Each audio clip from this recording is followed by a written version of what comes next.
Hello and welcome to the Choralosophy Podcast. This is episode 212, Wrestling with Tradition with Craig Hella Johnson. The choral music canon falls into a category for me. It's one of the many concepts that I believe can only be grappled with if we are able to hold two conflicting truths in our mind. It is crucial for us to hold great art in high esteem. We must do it, while recognizing that we won't all agree on what makes that list. Renowned American choral director Craig Hella Johnson joins me this week to give a masterclass of sorts related to programming philosophies as well as a peek behind the curtain of his ensemble Conspirare. In a conversation that delves into the heart of choral music, Craig and I discuss the transformative vision behind Conspirare, a chamber choir known for its virtuosic sound and diverse programming. We explore how creating a culture of mutual respect within the ensemble and shared responsibility in choral groups fosters deep connection with the music. The discussion also touches on the challenges of navigating the traditional Western canon, with us both agreeing on the need for a more inclusive approach that honors underrepresented voices while continuing to have a historical conversation to preserve the great works of our art form. Craig emphasizes the importance of honesty and student agency in teaching, advocating for re-examination of classical music's origins and the inclusion of diverse composers in programming. Tune in and have your thinking stimulated and challenged, and then weigh in yourself over on the Choralosopher's Facebook page or at the Substack on choralosophy.substack.com. Attention event organizers. Ludus is here to take your events to the next level. Imagine a ticketing platform that's not just about tickets. Ludus offers marketing, fundraising, and even volunteer management, all in one place. It's time to streamline your event management process and impress your attendees. Join the Ludus family today and unlock endless possibilities for your events. Go to ludus.com/choralosophy and try it out now, free to you. And if you use that link, you'll get the marketing feature free to your customers as well. Don't forget, it pays to listen to this show if you are a music educator. The list of discounts and benefits for listeners just keeps growing, so your checklist for back to school means getting your sheet music at graphitepublishing.com or endeavormusicpublishing.com, sight reading materials from sightreadingfactory.com along with your student memberships every time you renew, choir folders and other classroom materials from mymusicfolders.com, and now, most recently, your sub-plans, your ready-made activities and assessments related to music theory can be generated for you with your 3minutetheory.com membership. All of these great vendors accept the Choralosophy discount code. When you check out, you're going to get money saved for your program that helps you take your school year farther. So make sure you hit all of those websites, and it supports this show. Underwriting and crucial support for this show comes from listeners themselves who choose to subscribe on Patreon or now on Substack. Subscribers get access to the private podcast feed as well as my Google folder full of goodies and much more. The producers on Patreon are Danelle Eckert, Jonah Clixbull, Angie Schilling, Max Jackson, David Kowalczyk, Steve and Kathy Kakachik, Kyle Peterson, Michael Herron, Ryan Main, and Venture Studios. All right, everybody, I am here with Craig Hella Johnson, who, for a lot of choir directors in the United States, won't really need an introduction, but of course, it's a conversational show, so we're going to get an introduction anyway. Craig, welcome to the show. Thank you so much. It's so good to be with you, Chris. I'm excited to get to know you a little bit better, and I'm sure a lot of people who have heard your recordings and done your arrangements and all of those amazing contributions you've made to our profession are going to be excited to learn more about you as well. So what I'd like you to do to start out, if you wouldn't mind, just telling us a little bit about who you are and what you do every day, maybe beyond the obvious, beyond the website boilerplate points about working with Conspirare, et cetera. We'll get to those things later. But what makes up a day in the life of Craig? Yeah. Well, I live in Austin, Texas, and this has been home for about 34 years now, which is crazy. I'm not a native Texan, but I now feel like I live here and I belong here. And normal days are, they're as varied as probably for you and so many people listening to. They can vary as much as anything. But yeah, a lot of normal days include me getting up pretty early and taking our dog Charlie for a walk in the neighborhood. I'm in the Travis Heights neighborhood. I live there with my partner Philip, and we have a house. He's an architect, so he's did the redesign with that place, and we love it. Being there, it's a nice place right in the center of the city. and just south of the river. I usually do a couple of morning calls, one or two maybe personal, just short 10-15 minute things, maybe a work thing just to knock it out. And I do a little bit of Wordle from the New York Times almost every day. Okay. Yep. Philip is obsessed with Wordle, and he gets very angry at the bot that, if it gets 3, and he refers to the bot as a he. So we're always discussing maybe ways that the bot cheated, or, so yeah. And then my day's filled with a lot of different things, but I'm lucky to have a studio which is about less than 5 minute drive from my house. So I spend a lot of the day here, and I've got a piano I love at home and a piano I love at the studio, fortunately, after many years of no real instruments to love.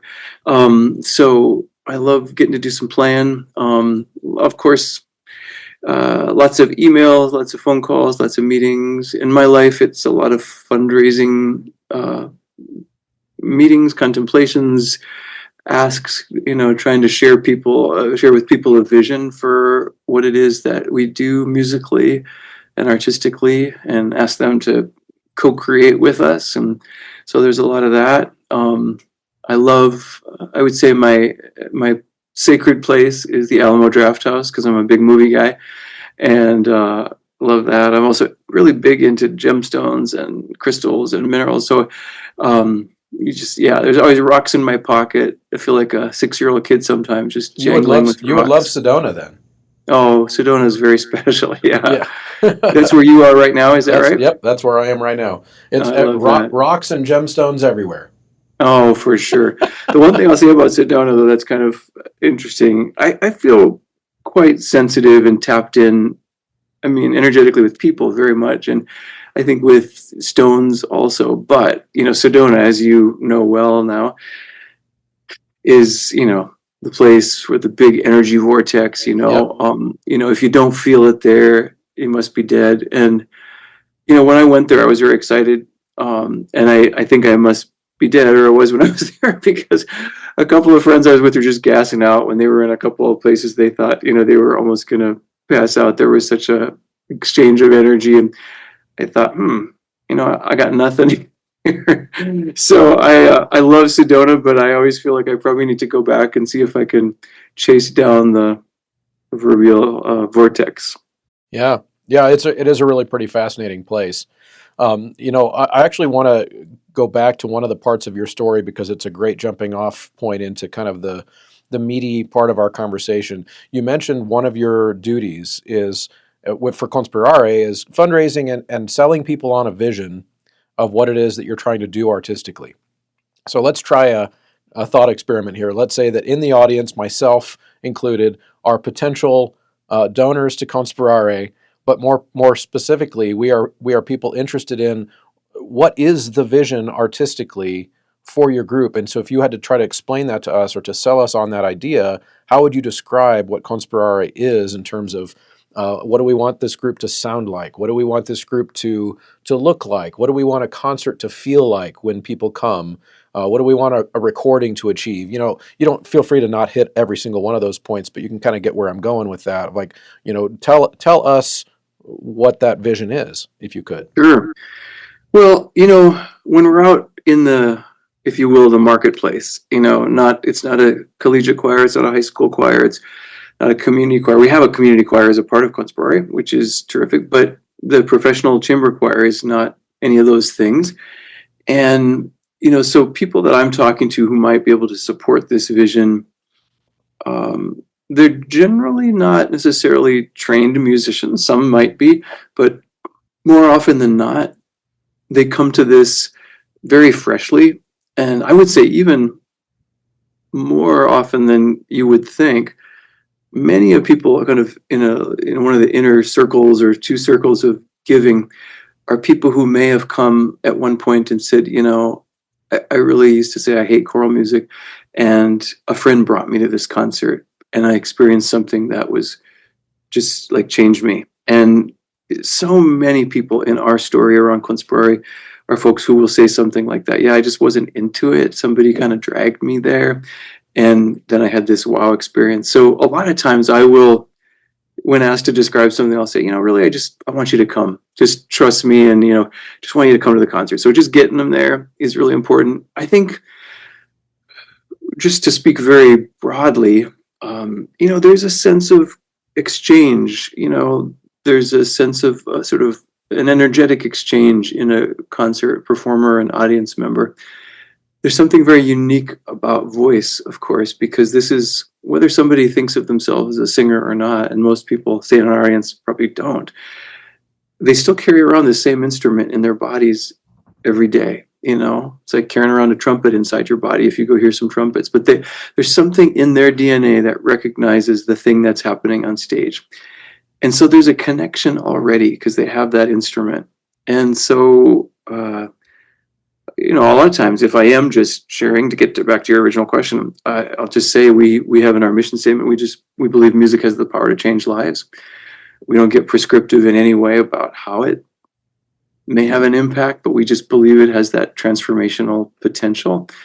And then the fun selling points. This is, you can take any side of the mountain of choral music. It's interesting culturally. It's interesting just specifically musically. If you want to just hear harmonies, melodies, rhythms, the language of creators for the last 500 years, socially, spiritually, physically. I mean, you can just think any one of these things. It's virtuosic what some of these singers will do, and the endurance. So kind of enjoying just the aspect of observing these choral athletes, it still blows me away. I'm inspired by our singers so much. So there's lots to talk about. And then, of course, the ideas musically, the ideas from a literary standpoint. And then I definitely, once someone's kind of caught a little bit of fire with it, I love to bring them in closer and just say, why don't you come join us for a rehearsal and kind of watch what it is we do. And I can definitely take several tributaries to your question about what it is we're forming, but I'll stop there for a moment. You can kind of follow up and see me down a certain path.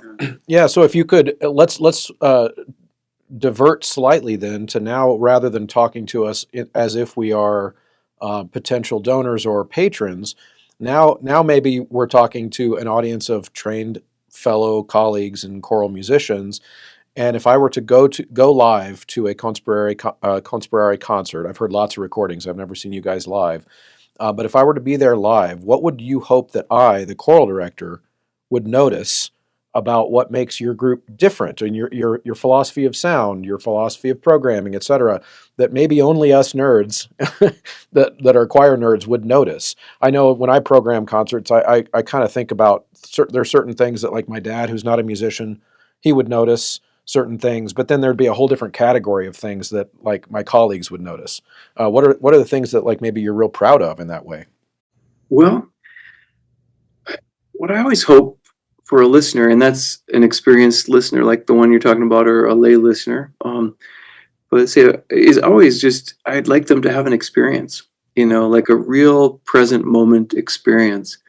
I don't ever have any interest. I don't think there's anything wrong with this, but I'm not that interested in it myself, of kind of having a showcase, or like, here's something we're presenting or showing to you. I don't think of it as a shiny object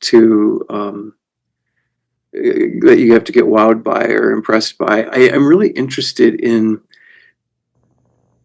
getting to the core of an experience for a living, breathing human being, listening to music that's being made by other living, breathing human beings. That to me is core. And then, I think, so I would hope that people might experience that sense of presence that I think I'll share with you what I sense from some of the things that I try and do in rehearsals, and in the culture of Conspirare sets this up. But I want people to feel that alive sense of presence in the music making, and the sense that there is, like I say, in the momentness with everything. That this isn't a museum piece, or a book we're taking off a shelf just to hold or observe, but it's actually something that the essence of a certain piece speaks in that moment. What I would hope is that if let's say we're doing a concert with 5 composers, that a listener would have an experience of what I would say is, I guess, an interpretive perspective of a piece of music, so that, you know, Caroline Shaw is sounding different than Florence Price is sounding different than Aaron Copland, whatever. Um, that there's a real sense that I and the singers, the whole culture of us, has taken very seriously this sense of revealing the essence of a piece rather than kind of mounting on top of it and claiming it, saying this is ours. It's not a sense of ownership of an interpretation, but really more a shared curiosity in how we pay attention. Like, I want all singers in a group, and this is true for if I'm working with high school students or community group too, same thing, but I want everyone to kind of earn their chair to say, I am also a part of this excavation here. I'm listening. I'm using all the basics, like when we talk about building a unison, sharing a vowel, sharing a pitch, sharing a rhythm, sharing a dynamic. So those basics, those are the building blocks about how we just sing in this process together. Those are basic ensemble attentions we bring. So I hope people will hear the variety. I have a question real quick about some before we move too far beyond it. Earlier you said that you want to set up a culture in your groups at any level, I'm assuming, of in the momentness was, I think, the phrase that you used. What are some ways that you would do that? So from the podium, leading the ensemble, could you give some examples of what that looks like in a rehearsal to be successfully in the moment? Yeah. Well, I mean, part of it is making really clear to each singer in each chair that I respect them and that I respect they have a voice, they have a creative gift, they have a natural intelligence, and they have a sense of agency to make choices. And so within that, I want to say I respect you to sort of claim your chair and earn it, and to really be listening. For example, and I guess the thing I'd say, instead of just being top down, like saying, okay, here as a conductor, do this, do this, do this. Of course, I do basics, like here's where we're going to put the T, and this is the dynamic, and all the diction kinds of things, the stuff.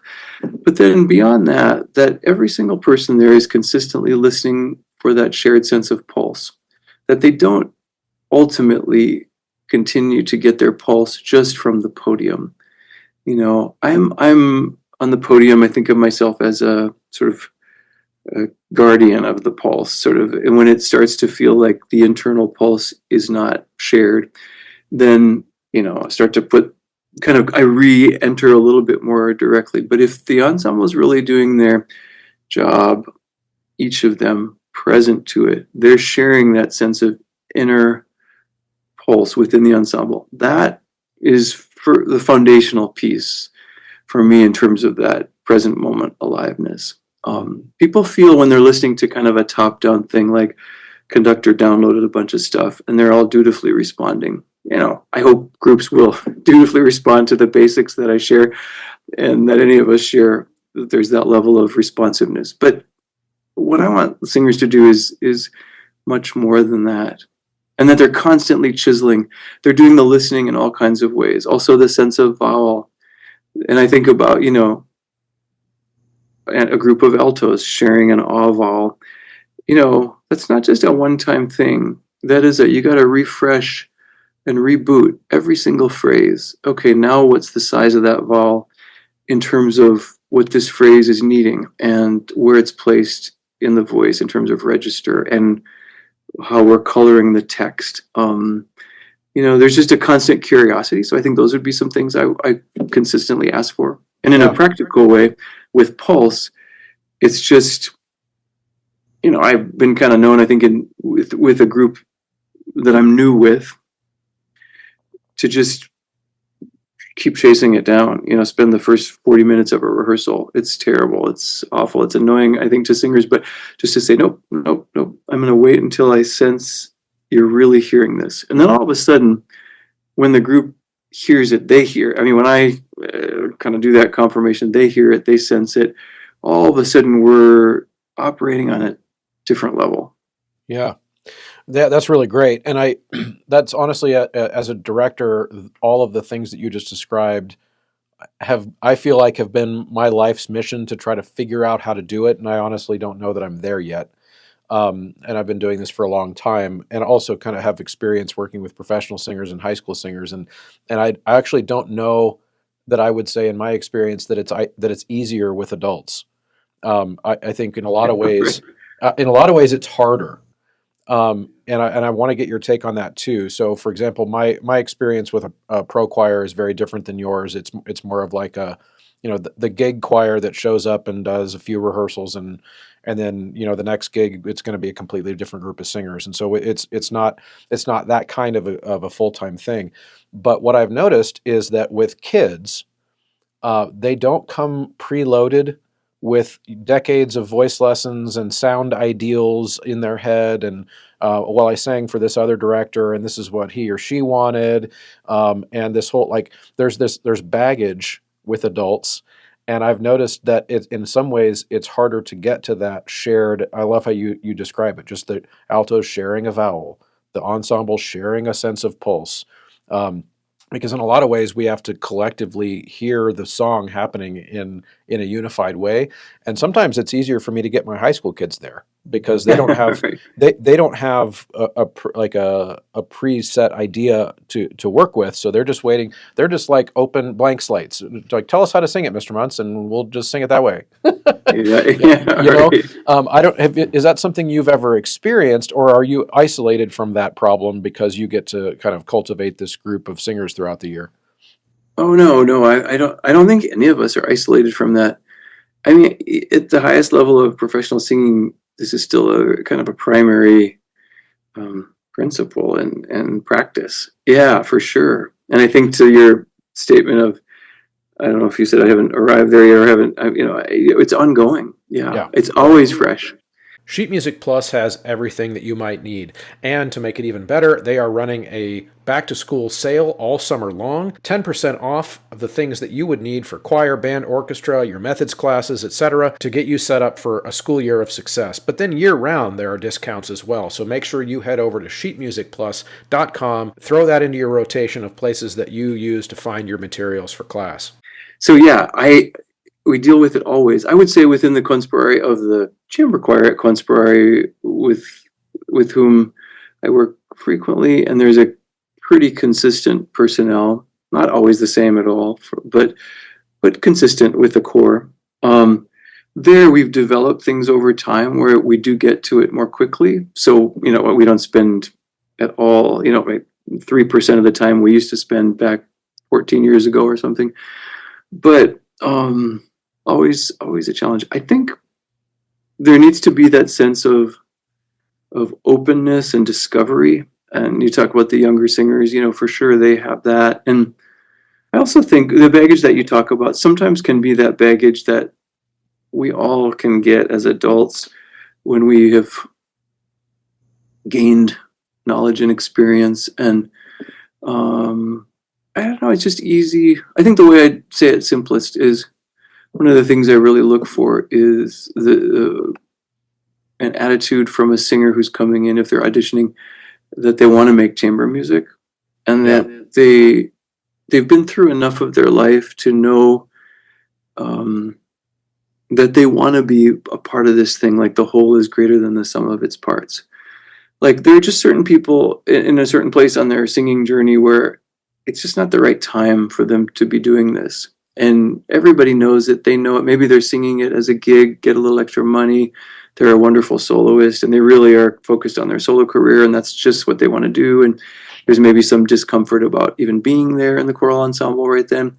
That's a legit place to be in one's life, but it Yeah, that isn't makes sense. really helpful for the kind of thing we're talking about. Hmm. Like in Conspirare, all those wonderful cats, they can, they're all soloists, and they have plenty of opportunity to be soloists in all kinds of different places, but they're genuinely interested in saying, I want to become a part of this larger whole for this week I'm here. They genuinely are committed to it. And it wasn't always the case. I think there was some early years where we were still building the culture. And I would see the person come in that say, yeah, okay, I'd like to get paid for doing this week of work, but I'm really not into it all that much. You just kind of feel it energetically. It's something to drop into this because it requires humility, requires a big surrender. It's not easy. And I think about that in orchestral ways too. All these sort of violinists, say in the Cleveland Orchestra or whatever, fine players, soloistic players. They've spent years and years and years, playing their Paganini and Mendelssohn and everything else. And then all of a sudden they're in a group of 14 to 16 first or second violins, having to sort of share the length of the bow exactly with those 14 other people. And it's humanistically, from that perspective, it's a big deal to offer yourself to that. Yeah. Yeah, and I have one more question about kind of group dynamics in your philosophy of building that before I want to move into kind of more of a programming part of our conversation and repertoire and stuff. So you're again talking about this idea of kind of group buy-in, that it's not all top down, that obviously there's a role for the conductor. There's a reason we have a conductor. It can't be just, everybody's ideas are flying through the room all the time. But how do you draw that balance between top down and then too many cooks in the kitchen where everybody's raising their hand every 2 seconds, or every time that the ensemble stops, you got 5 hands in the air about what we should do or what we messed up on or whatever. Do you have a rule for that? Is it something that is built into your culture now, or is that something you have to create intentionally to get that balance? Yeah, I would imagine we all have to find that balance each our own way. I know for me, a lot of things we could talk about there, Chris, too, but I think what floats to the top for me first is just this is a setup because of limited time and the fact that it is this kind of rehearsal. It's not set up just in terms of the amount of time either as being able to be a big discussion forum. So there may be times when that's a really cool model, and that's awesome. But I think within the time frame that we have, this isn't the model. And so there's just a shared understanding that that's the case. And I think in a very deep down way, I really respect the singers who are there. And I believe that they sense that pretty deeply. And so there's no kind of shutting down of them. There's a way in which the bottom line is there's not time and space for all of their ideas to be verbalized in that space, or it does feel like chaos. But I'm very open to their full presence. They can share their ideas in all kinds of ways by leaning into a phrase, and I'm responsive to that. I think they find a balance with me.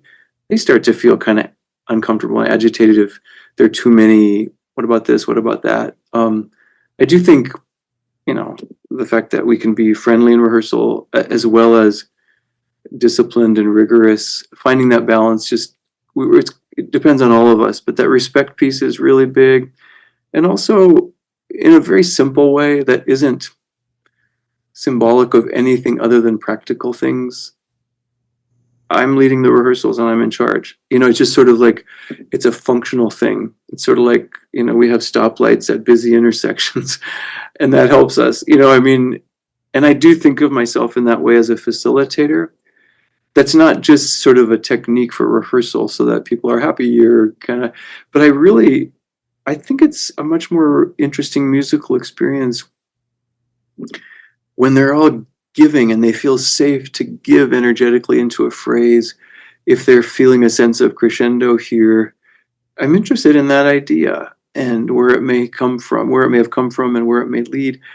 And it might work that it's too much of a crescendo in terms of how I was thinking about pacing it. So 2 things happen there.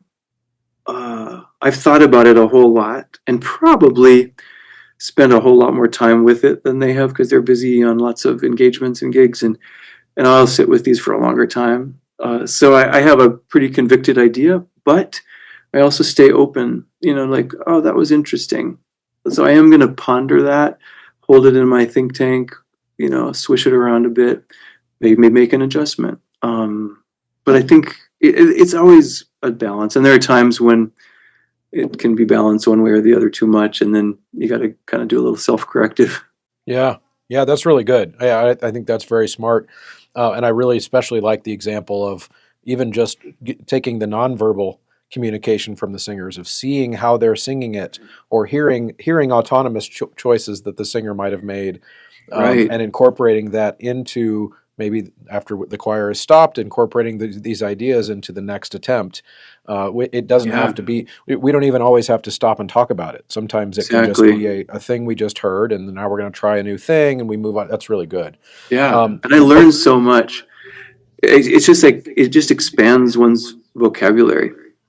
We all love to travel with our students, but we definitely don't love planning a trip. I know I've been there as the point person for details, and it is a nightmare. Forms, payments, fundraising, it's a never-ending task that takes away from doing what we love. That's where Kaleidoscope Adventures comes in. They've been planning performance trips for more than 30 years and handle all the details from start to finish. And one of the best parts about Kaleidoscope, they have crowdfunding options for every traveler. Contact Kaleidoscope Adventures at mykatrip.com to find out how they can take your travel beyond expectations. So I actually want to start with this canon idea when we're talking about choosing our repertoire, because of course we, everybody who went through any kind of an undergraduate music training or music program, we had some type of a music history course, and we were probably confronted with the concept of, certain types of music and certain works of music might fall into this nebulous thing we call the canon, the choral canon, or the classical canon, or the literature canon, or whatever. And of course, I've never found a definitive list of what those songs are, or what those novels are. So it doesn't seem to be a very subjective thing. And so, real quick shout out. I saw that you had some ideas about this, because got this magazine here from Graphite Publishing, which, if shameless plug, they're not paying me for this. They have this really cool magazine, but they are an affiliate to the show. So when you order your Graphite music, make sure you put Choralosophy at checkout. Save some money. Okay, so one of the things you said in this article, and it was like an interview that was summarized into an article, which I really resonated with, which is just that, maybe for some of the reasons I just articulated, you don't really like to use the word canon anymore. But I don't want to put words in your mouth. What are you thinking about when you think about that term as just not super useful? Right. Well, I mean, it's a big shift for me because, of course, like many of us, I used it all the time for years and years and years. Yeah. And I have a lot of thoughts and feelings about this. And I would say, at some point, it'd be very interesting to sort of get more articulate about it and sort of really flesh it out a lot more. But there are a whole lot of wonderful, smart, gifted people who are doing such great work in those areas too. And I'm kind of busy making music too, so I can let a lot of that go to them. But I'll tell you, this whole idea of a canon, this idea that there was a group of people somehow ordained or self-ordained, or to kind of determine sort of what are the strongest cultural masterworks in any given, whether it's poetry or literature or music, and pass that on down. I mean, the idea of this canon, it has had tremendous influence on so many of our lives. And I think we were all taught, or whoever we are all, but I'll speak certainly in my generation, we were all taught that there was sort of a sense that this is kind of sacred, inviolate literature, and it includes much repertoire. We would all guess whether Brahms Requiem, Mozart Requiem, the Bach motets, and I'm so grateful for sort of receiving the inheritance of so much extraordinary music. And most of those pieces that I just mentioned certainly wouldn't be outside of any extraordinary category. I hold close to them and love, respect, adore these works, and continue to share them and teach them. But the unfortunate part of that was, a whole lot of music and a whole lot of people in this world were left out of even consideration just because of the way the world has been, you know, Hmm. whether it's women, whether it's people of a certain economic level, whether it's, race, very often was the case. Um, and, so we can't really find that canon is even what we used to sort of call the Western canon of choral music, say, we can't even trust it because it left so much out. And so, whereas there's one way in which I find that sort of, at least initially, it was sort of deeply unsettling, just where are we in our field? There's so many reference points that feel like they're kind of no longer firm ground, but sort of shaky. Um, and so I think I just find a freedom. I've come to sort of accept this larger space with a lot of gratitude now and curiosity, and also kind of an acknowledgement that I became a part of that system that continued to sort of pay that forward. So I have some sadness about it, and some frustration and anger. The fact that was just fed down to me as well. I still am surprised nowadays when I'll see someone at a university or in a music training program, questioning why we need to bother with these questions. It's sort of like, wow. But it's one has to take kind of. I'll say I took my sort of former self and just had to totally consider new things. Turn my head. If I was looking to the right, I thought I needed to look to the left now. Looking up, I need to look down. Just question everything right now. And as destabilizing as that can feel, it's really 10 times more, even more rich and fascinating. But it does require a lot of letting go, a lot of humility. Um, and I'm definitely, we're all still in the blender with this. But the really good news is that we're starting to open our ears, our minds, and our hearts to the wonderful, rich, fascinating, diverse world that this is. Yeah, so that's all really, I think that's all really good and really healthy, especially just thinking, acknowledging that we're all still in the blender with this, I think is really good because it's like the idea that we're not going to figure out, and partly I have this little saying too, where I remind people to not try to do things that are impossible, because when you try to do impossible things, you'll make yourself crazy. And it's not possible to settle in on, as I said before, an objective list of every piece of choral music that is the most important. There is no way to do that because the world is too complicated and there's too many moving things. So I like your blender analogy. I'm going to throw another analogy at you, and I want to see what you think. Are you Okay? So first, I have to ask: are you a baseball person at all? Do you follow baseball? I don't follow baseball. I used to like sitting at games just because it's a perfect place to talk to a friend. You got 9 innings, but I really don't follow it. Got it. Okay. So I don't know if you caught this in the news recently, but the Major League Baseball organization recently made the decision to incorporate the statistics of the old Negro Leagues baseball players into their official record books for past baseball accomplishments, which means that like the people who have for decades have been considered the record holder for batting average or the record holder for hits or whatever, a lot of that got shifted. And some of the people who were first place are now third place, et cetera. And of course, a lot of these guys are dead, so they don't know or care. But it created a lot of controversy. And when I heard of that decision, I started thinking about this canon concept, because in a lot of ways, a major league record book is the baseball canon. It is the hierarchy. Now in sports, it's a little bit more objective because we can measure a person's batting average, right? Right, But right.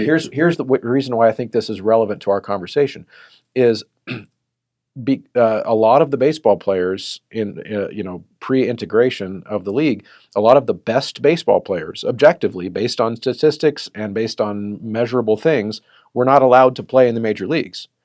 So to me it made perfect sense to integrate those concepts into what is essentially now a new canon, where we didn't get rid of Ted Williams. He's still there, but now we've included Josh Gibson, right? And so it doesn't hurt Ted Williams to include Josh Gibson. The reason that I like that analogy, before I kick it back to you, is that in music we can't as clearly objectively determine which piece of music is the best and which piece is the second best and which the third best. We can't do that quite like sports can, but it doesn't mean that we shouldn't try to evaluate quality of the art. And so the way I think of the canon developing and expanding is to think about kind of the mistake on the other end of this, which is that sometimes people take that reality, which is, well, we can't decide, we can't do it objectively. So I guess we should just like not make any kind of value judgments at all. And then all music is just as good as any other music, et cetera. And I think that's harmful. So the way I think about it is, what if we were to acknowledge that there is no objective canon, but we have to teach music students something, and so we've got to decide based on something what deserves to go in the music history textbook, metaphorically, or whatever. So I think that takes me to the question of how do I program music for my choirs? How do I make programs that attempt to highlight the best music as I see it, because it's not objective, while still being as inclusive as possible of this new reality of a new genuine desire to bring music that has been previously excluded and people that have been previously excluded back into our concept of the canon. I know I just dumped a lot of ideas on you, but thoughts about what I said. Yeah, I think it's rich. I think your analogy, that's very interesting. It's apt in some ways. The challenging part, where it sort of doesn't exactly like apples and apples, but maybe apples and oranges, is right. that a whole lot of people just weren't given opportunities. So at least in these, you do have these measurable statistics, and say black men were playing baseball, their stats just weren't included in these records. What might be different in a lot of the scenarios where we deal with is that black composers were often sidelined or just simply not given opportunities. I think about Florence Price, who comes from the South, wants to apply to New England Conservatory, but she has to use a different name at the time than her family name, because she didn't want, she thought if seen in her application as being a black woman, she probably wouldn't get accepted. So they weren't given opportunities to develop. In the case of Florence Price, and also Margaret Bonds, say, she was really a rising, gifted composer. Major works with the Chicago Symphony Orchestra, and then we see all of a sudden a deliberate sidelining of this music. So there's a way in which their later works, their mature works, you can't really know for sure if they would have changed and evolved had they been given more opportunities to continue on those veins. So yeah, that's a good point. I think in terms of this question, though, that you're asking, which is sort of a larger question about what are we passing on to students, we all have so much to learn here, and there's a big. My first starting point isn't helpful, but then I'll take a second stab at it. This Hindu phrase I love, "I don't know is the beginning of wisdom." And this just, first answer, I don't know exactly. I'm still listening and learning.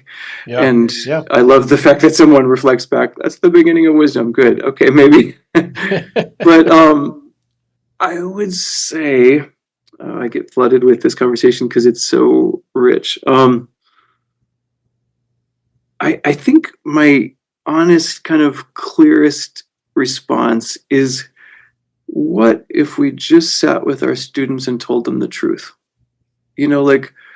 Continue to sort of provide context, provide limitations in our storytelling as teachers of what we experienced and then what we've learned since. Continue to empower them to claim their agency and make those decisions for themselves. This is the thing that feels really resonant for me. Let's continue to teach Brahms and Bach in ways that I as a teacher feel motivated to do that because of our own judgment. I mean, that's part of the fun too, isn't it? Like, oh wait, why didn't I ever like this piece that I was told so many times was a masterpiece, and didn't like, whatever isn't necessarily the best way to say it, but I didn't think it was such a great, profound work. And I, never felt the agency to sort of say that. It's like, I get to own that piece. I can see objectively why these factors may have been, but you know what? If I were voting on that panel of canon committee, I wouldn't have voted to include it, say, for these reasons. So it empowers us in the meantime too. And I think in my own teaching, I just keep sort of dangling that carrot in front of me, which is just tell the truth. Tell the truth. Yeah. Here's in this piece what I have responded to. This has inspired me. Here are levels of craftsmanship here that are truly extraordinary in my experience. And I share with students, my conducting students at Texas State too. This is the kind of training. I was trained in European-centric programs. And I am opening up my ears, my mind, my heart. I also have some direct, it sounds tangential, but some experience with, for example, growing up, I first and foremost played by ear. Everything went in through the ear first, not the eyes. It took me a painful long time in my piano lessons to finally learn to actually read those dots on the page. And I fought it. My mom would play all my piano pieces for me before the lesson, and I would just go and play it for my teacher because I heard my mom do it. And I'll never forget the day my mom said to me, "Oh, I can't play this one, Craig. It's too hard for me." I was like, "Oh shit, the jig is up." I'm in trouble now. And so I had to kind of come clean and then finally, but all this to say, there were people all through my training who were kind of trying to beat out the improv in me. I joyfully improvise as a kid. I'd hear it on the radio. I'd go play a bunch of little variations on it, and I was just playing all the time. But I had people giving me this stuff like, "Oh, improvisation is kind of it's related to jazz, which is kind of a lower class thing, which has to do, all these awful kind of not so covert racist slams." I mean, it was just dreadful, and I'm embarrassed for my teachers that said those things to me today. I wish I could go and talk to them and say, "What the hell?" But this is my history, and well, chances are they didn't know any better. Yeah, they sure didn't have any other opportunity themselves either. Yeah. Yep. They were taught this, classical music from Europe and from all the European centers was kind of God's music. Everything else came from the low, dirty places, kind of. Right. It's awful. Yeah. But I have come to claim, I'll tell you recently too, Chris, it was a few years ago, we had our first collaboration with folks you probably know up in Kansas City, Ordained. And the gospel choir, we invited them down to do a collaborative thing at Christmas. And Isaac Cates, who's a wonderful improviser at the piano, and it's like my brother, and we had two pianos side by side. And it was such a healing experience to have him, who was rooted in that experience and in gospel music. Yeah, they express that proudly and joyfully and freely. But just to have him almost like my pastor or something, just affirming sort of the improv in me and the back and forth. We had so much fun. And it just healed a part of my soul. To have him be the one saying, "This is a beautiful part of your gift." Because there were many teachers all the way up through Yale who gave me that sort of hidden racist perspective. Yeah. Wow. Okay. If it's okay, we've got, I want to kind of take this one final direction before we wrap this up, because this has been really, really good so far. I'm learning a lot. Because we've been kind of at the 40,000 foot view of this repertoire question. So now let's take it down to the ground level where you're picking music for a program and you're setting up either a live concert, or you've got a rep list for a recording that Conspirare is doing, or you're choosing music for an all-state choir. Do you have a process that you go through to get to that final rep list, Are you kind of a freewheeling, just pile of music on the desk kind of guy? Like, how does that go for you when you're setting up your programs? Yeah, definitely a process. I don't want to be overly dramatic about it, but I have sort of likened it to having a child. Like, I mean, it feels like the labor is that intense too, and it's that long a period. It's painful. I want to get it right. And what I want to get right is a program that feels like it's a living, breathing thing that feels cohesive and feels clear and meaningful. I don't want it to be the same formula ever. I mean, but every program needs some sort of structure. So I just always ask the same, kind of refresh those questions of, if we're going to do that thing I mentioned earlier in our conversation, which was create something that as a template in the concert hall or the church or whatever, has the possibility to be a conduit for genuine human connection and experience through music, then what's this one going to be? And it's kind of, the process is sort of a matter of listening. And I mean, listening on a lot of levels. Sometimes just listening to music. I just set out, go on Spotify, go on YouTube, listen to friends' recordings, things people have sent me that I haven't heard yet. Just open up the field and then go here in my messy office and look at scores, go online. I keep a notebook for years now of just rep ideas, things I want to do. So just kind of seeing where the sparks spark and where the things start to align. What feels difficult about it is that there isn't one formula or a little recipe for it. If there was, it'd feel a lot easier. But I want the thing to sort of grow up in its own way. And Robert Keir always will say, creating a beautiful program is really like composition. And that's how I feel about it too. It's really, that is the act of composition. And so, and then it's starting, to piece things together and doing like the writers do. You have that phrase always handy, like kill your darlings. Maybe some program started with, oh, I love this piece so much. No matter what goes, this is the piece that will stay, and then you find out 3 weeks later, it's like, shoot, something's developed around this. That's actually the piece that has to go. Yeah, right. And looking to balance all the things, rhythmic contrast, style, tempo, harmonically, how does a program, there are times when to do 3 pieces back to back in E minor might just be the thing. If you want to say, I want to be daring with this one, and I want to hold the listener, like to say, can I keep a long line going in this program? And it's always, I like to keep some element of risk. I did a program at the Oregon Bach Festival this last June that I really liked it. I loved it on paper, and then there's a gap between on paper and in the concert hall. Will it work? Everybody kind of needs to invest their part of buying in for it to work. And I was happy. I did feel like it worked, but I'm always nervous about it because it's always a risk when you try and keep it fresh. Yeah, that's really good. Now, I do have to ask, does that process change at all when you're programming for like an honor choir for kids? Do you have any different philosophies that pop into play when you're working with young singers? Well, then, I mean, it's the same basic principle, except really important at the core of that is this is a teaching learning time. And so, thinking about them as a group of individuals and as a culture, what could be really meaningful on their learning journey?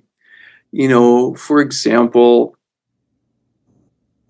I wouldn't program a group of just all homophonic things. Homophony has the gift of really being able to identify a choir early on, and I love that. So certain pieces with real verticality will have a choir get to say, oh, I feel us, I see us, so that's great.